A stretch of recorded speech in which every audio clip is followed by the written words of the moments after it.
It's a really great question. I'm going to go through it in two different ways. One that's quite comprehensive and I think justifies considerably, and the second way was like a more intuitive approach, which did get me the right answer, but I feel like I might have lucked out a little bit.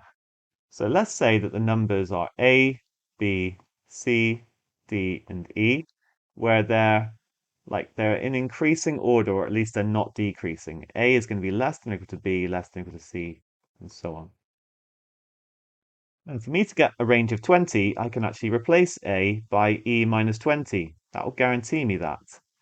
And then for the mean to be 0, they must add together, divide by 5 to give 0, which means they must actually add together to give 0 itself. 2E minus 20 plus B plus C plus D must equal 0.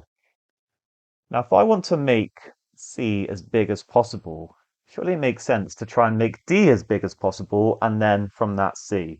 Now, I can't make D any bigger than the biggest number, but I could make it equal to E. And then I could also make C equal to E. And from that, we get 4E minus 20 equals B. So B is going to equal 20 minus 4E. If I now write down my numbers, I've got E minus 20, 20 minus 4E, and then E, E, E.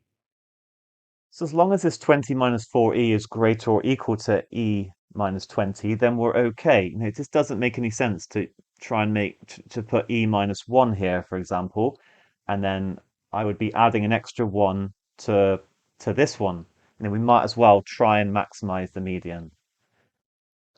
Now again, if I want to maximize E, what I now need to do is, and I know that I'm fixed here, I want to try and minimize 20 minus 4e, because then I've got like more positives to add to the median. So in the instance that we're going to get e to be the biggest is going to be when these two are actually the same. Let's try and set them equal to one another. So e minus 20 equals 20 minus 4e, and therefore 5e equals 40, and e will equal 8. So in that instance, I will get 8 minus 20, which will give me minus 12, and then another minus 12, and then 8, 8, 8. Because if I made this, for example, I don't know, minus 10, so I made it a little bit bigger, then then this would end up being smaller. So it makes sense to make it as small as possible. And we can see the largest possible median is going to be 8. I feel like it's pretty justified. I've argued why I've tried to make the median the same as the largest number. And then I've made the second smallest number the same as the smallest number. This is managing to push the median up to its limit.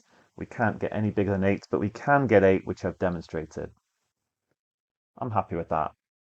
In my second method, I kind of just in my head thought, right, I've got a median of x. Why don't I try and make it the same as the two biggest numbers? And if I want to make them all as big as possible, then I want to make these two as small as possible. I feel like there's less justification here, even though it does work out. And I can write down the range is going to be x minus y, and that's going to equal 20. And then 3x plus 2y must equal 0.